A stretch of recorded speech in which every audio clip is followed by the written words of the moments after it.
গল্পের সওদাগর চ্যানেলে আপনাদের সবাইকে স্বাগতম। আজকে আমরা শুনব মোপাসার ছোট গল্প লিজন অফ ওয়ানার।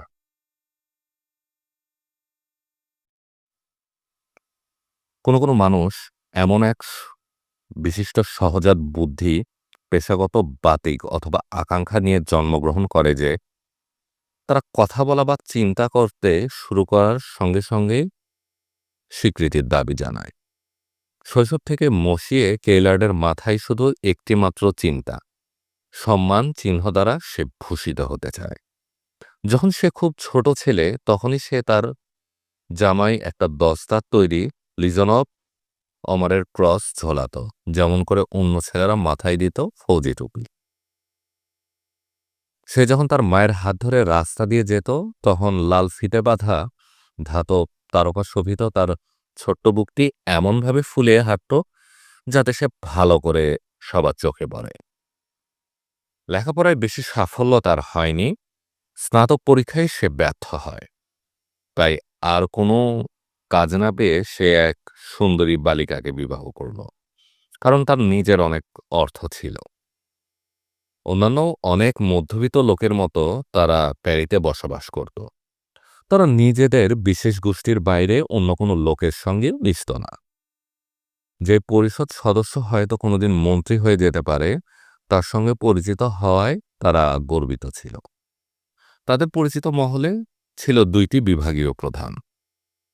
কিন্তু মসিয়ে কেইলার্ড তার নিজস্ব নিবিষ্ট চিন্তা থেকে কোনো মতেই রেহাই পাচ্ছিলেন না, কারণ সে তখনও তার বোতামের ঘরে রঙিন ফিতার ছোট একটা টুকরা বাঁধারও অধিকার পায়নি।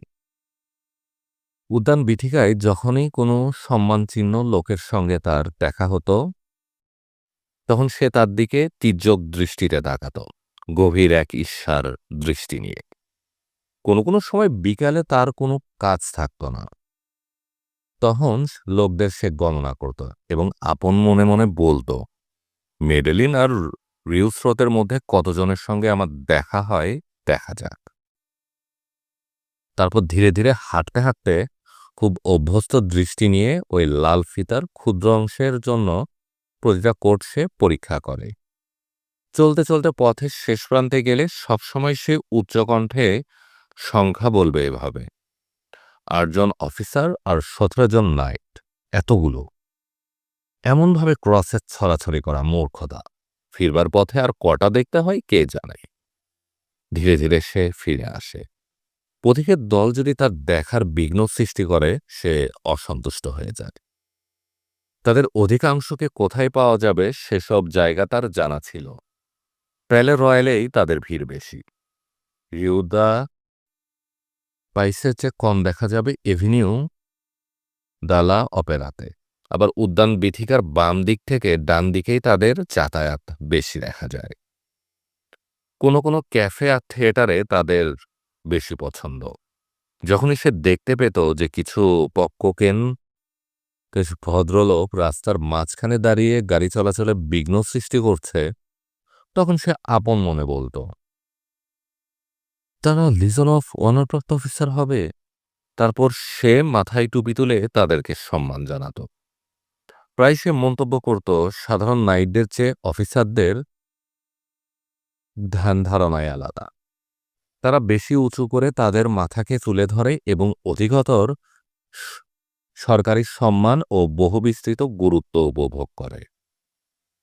কোনো কোনো সময় এই বিশিষ্ট ব্যক্তিটি আবার খেতাব সম্মানে ভূষিত প্রতিটি ব্যক্তির প্রতি প্রচণ্ড ঘৃণায় আচ্ছন্ন হয়ে পড়ে। তখন তাদের প্রতি তার ভাব সমাজতন্ত্রীর মতো হয়ে পড়ে।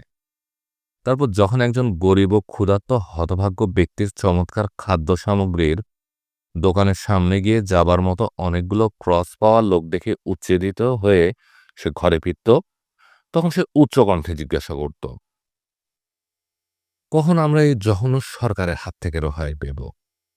তার স্ত্রী বিস্মিত হয়ে বলত, তোমার আজ হয়েছে কি? জবাবে সে বলতো, আমাদের চারদিকে যে অবিচার দেখছি তা দেখে আমার মাথা গরম হয়ে গেছে। ওহ, কমিউনিপন্থীরা নিশ্চয়ই ঠিক করেছিল। মধ্যাহ্নভোজনের পরে আবার সে বেরিয়ে গিয়ে সেসব দোকানে ওইসব সম্মান চিহ্ন বিক্রি হতো সেখানে চেয়ে দেখত। সব আকার ও রং প্রতীকগুলোর বিশেষভাবে লক্ষ্য করত। তার ইচ্ছে হতো ওই সবগুলোই তার হয়ে যাক। তারপর সেগুলো বুকে লাগিয়ে সে যখন গম্ভীরভাবে কোনো শোভাযাত্রার আগে আগে হাঁটবে, তখন সেগুলো তারার মতো জ্বলজ্বল করবে এবং চারদিক থেকে গুঞ্জন উঠবে প্রশংসা সম্মানের। কিন্তু হায়, নিজের বুকে ঝোলাবার মতো একটা সম্মান চিহ্নও তার নেই। প্রায় সে আপন মনে বলতো, সরকারি পদধারী লোক ছাড়া কারো পক্ষে লিজন অফ অনার পাওয়া সত্যিই খুব কঠিন।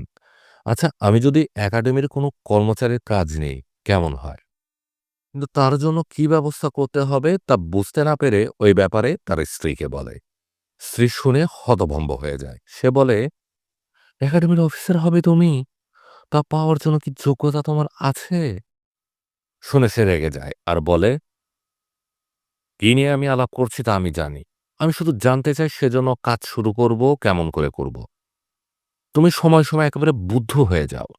মেয়েটি হেসে জবাব দেয়, তুমি ঠিকই বলেছ, ওসব ব্যাপার আমার মাথায় ঢোকে না। তার মাথায় এক বুদ্ধি এলো। সে বলল, ধরো পরিষদ সদস্য মসিয়ে রশিলিনের সঙ্গে তুমি আলাপ করলে। তিনি হয়তো আমাকে পরামর্শ দিতে পারেন। তুমি বুঝতে পারো আমি বিষয়টি সোজাসুজি তার সঙ্গে আলাপ করতে পারি না।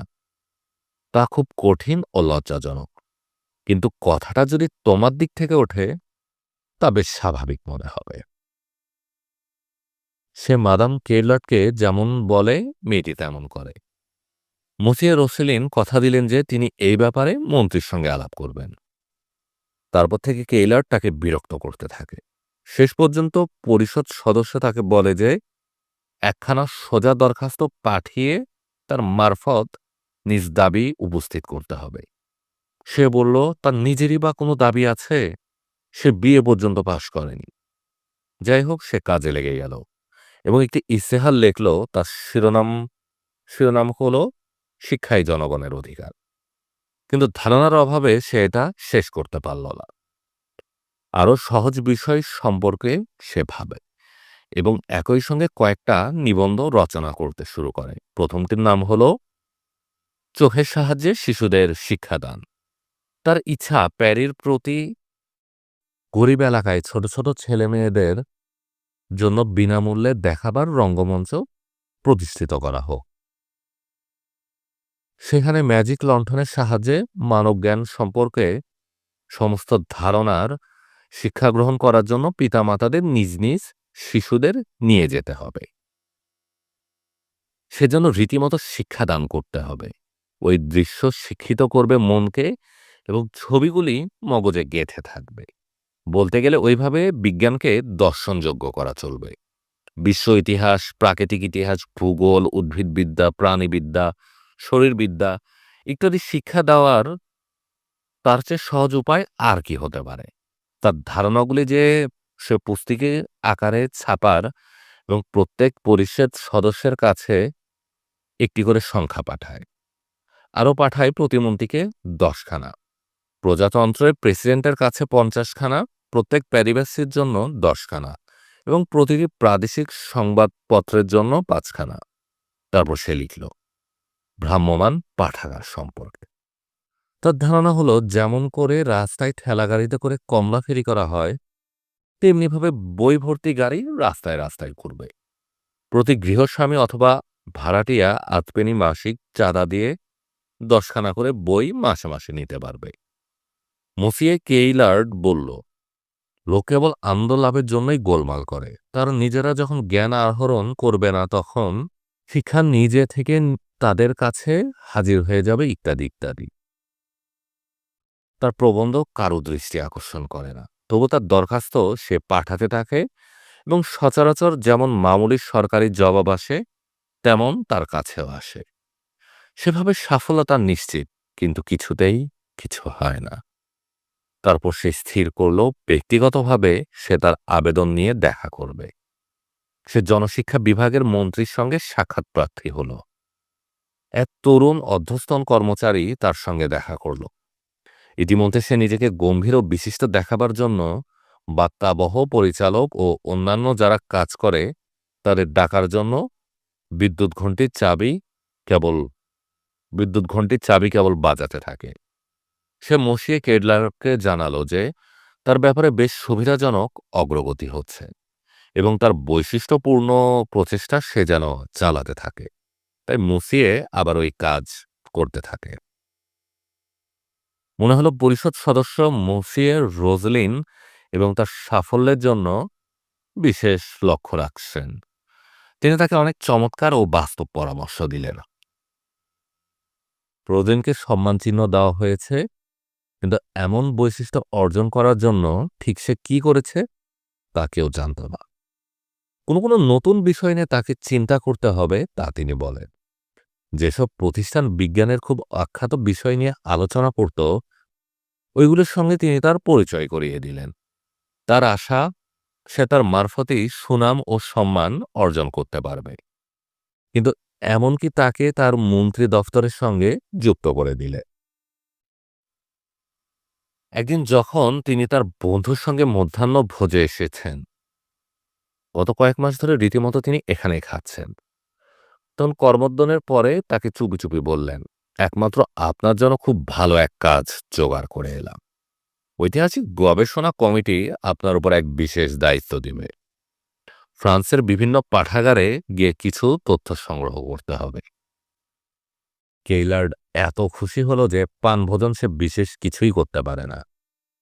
এক সপ্তাহ পরে সে ওই কাজে বেরিয়ে গেল। এক শহর থেকে অন্য শহরে যায়, পুস্তক তালিকা মন দিয়ে পরীক্ষা করে, ছাদের উপরের কোঠায় ধূলি ধূসরিত মোটা মোটা বই ঘাটাঘাটি করে এবং সব ঐতিহাসিকদের কাছে এক বিরক্তিকর ব্যক্তিতে পরিণত হয়। একদিন ঘুরতে ঘুরতে সে যখন রোয়েনে এসে পড়ল, তার মনে হলো এক সপ্তাহের বেশি যখন স্ত্রীর সঙ্গে দেখা হয়নি, একবার গিয়ে সে তাকে একটু আলিঙ্গন করবে। তাই সে ৯টার গাড়ি ধরল যাতে রাত ১২টার গিয়ে বাড়িতে পৌঁছে। দরজা বাইরে থেকে খোলার চাবি তার কাছেই ছিল, তাই তার স্ত্রীকে চমক লাগিয়ে দেবার আশায় কোনো শব্দ না করেই ঘরে ঢুকতে পারল। স্ত্রী ভিতর থেকে দরজা বন্ধ করে রেখেছে, কি বিরক্তিকর। যাই হোক, দরজার ফাঁক দিয়ে সে ডাকতে থাকে, গিন্নি, আমি এসেছি। নিশ্চয় তার স্ত্রী খুব ভয় পেয়ে থাকবে, কারণ সে শুনতে পায় মেয়েটি বিছানা থেকে লাফ দিয়ে ওঠে, যেন স্বপ্নের ঘরে আপন মনে কথা বলছে। তারপর সে তার সাজঘরে গিয়ে তার দরজা খুলল ও বন্ধ করল। তারপর খালি পায়ে তার ঘরের মধ্যে দ্রুত এমনভাবে ২-৩ বার হাঁটাহাঁটি করল যে ঘরের আসবাবপত্র কেঁপে ওঠায় ফুলদানি ও কাচের জিনিসগুলি শব্দ করে উঠল। তারপর সে জিজ্ঞেস করল, আলেকজান্ডার, তুমি এসেছ? সে জবাব দেয়, হ্যাঁ হ্যাঁ, তাড়াতাড়ি দরজা খোলো।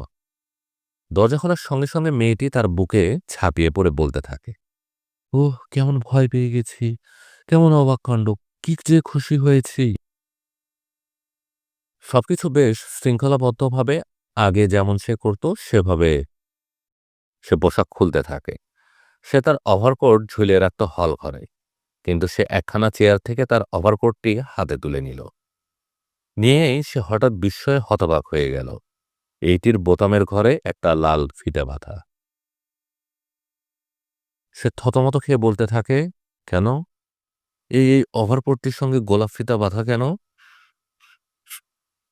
তার স্ত্রী ১ সেকেন্ডের মধ্যেই তার উপর ঝাঁপিয়ে পড়ে, তার হাত থেকে ওটা নিয়ে বলল, না, তোমার নিশ্চয়ই ভুল হয়েছে, ওটা আমায় দাও।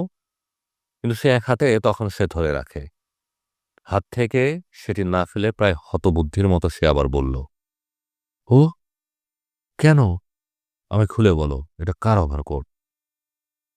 এটাতে যখন লিজন অফ অনার লাগানো আছে, এটা আমার নয়।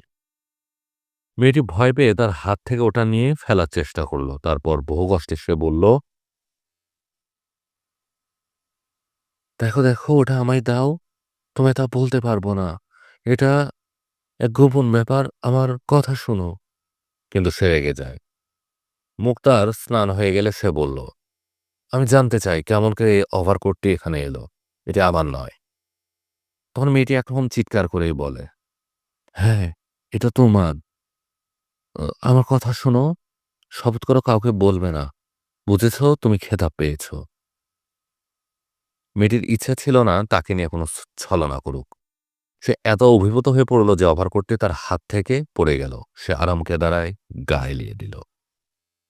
তুমি বলছো আমি ঠিক বলছো? আমি খেতাব পেয়েছি? কিন্তু তা এখনো গোপন, অত্যন্ত গোপন। মেয়েটি গৌরবময় পোশাকটি দেরাজে তুলে রেখে কাঁপতে কাঁপতে স্নান মুখে তার স্বামীর কাছে গেল। তারপর সে বলতে থাকে, হ্যাঁ, এটা একটা নতুন ওভারকোট তোমার জন্য তৈরি করিয়েছি। যেহেতু এই বিষয়ে ১ মাস ১.৫ মাসের আগে সরকারিভাবে ঘোষিত হবে না, তাই আমি শপথ করেছিলাম এই বিষয়ে তোমাকে কিছু আমি বলব না। তোমার সফর শেষ করে এলে তোমার এই কথা বলা হবে স্থির হয়েছিল। মসিয়ে রোজলিন তোমার জন্য সব ব্যবস্থা করে রেখেছেন। সে তার আনন্দ চেপে রাখতে না পেরে বলে, রোজলিন? আমার জন্য এই সম্মানচিহ্ন তিনি জোগাড় করেছেন? তিনি? ওহ! তারপর তার ১ গ্লাস জল খেতে হলো। ওভারকোটের পকেট থেকে ছোট একখানা সাদা কাগজের টুকরা মেঝের উপর পড়েছিল। কেইলার্ড সেখানা তুলে নেয়। ওটি একটা দর্শন লিপিকা। তাতে লেখা আছে, রোজলিন পরিষদ সদস্য। তার স্ত্রী বলল, দেখেছ তো কার জন্য হলো? আনন্দে সে প্রায় কেঁদে ফেলে। ১ সপ্তাহ পরে সরকারি গেজেটে ঘোষিত হলো, মসিয়ে কেইলার্ডের অসাধারণ কর্মতৎপরতার জন্য তাকে লিজন অব অনার খেতাব প্রদান করা হয়েছে। আপনারা শুনছিলেন মোফাজ্জল লেখা ছোট গল্প লিজন অব অনার। এরকম আরও ছোট গল্প শুনতে চাইলে আমাদের গল্পের সওদাগর চ্যানেলে চোখ রাখুন। চ্যানেলটিতে নতুন হয়ে থাকলে সাবস্ক্রাইব করুন, লাইক ও শেয়ার দিয়ে সাথে থাকুন, পাশে থাকুন। গল্প শুনুন।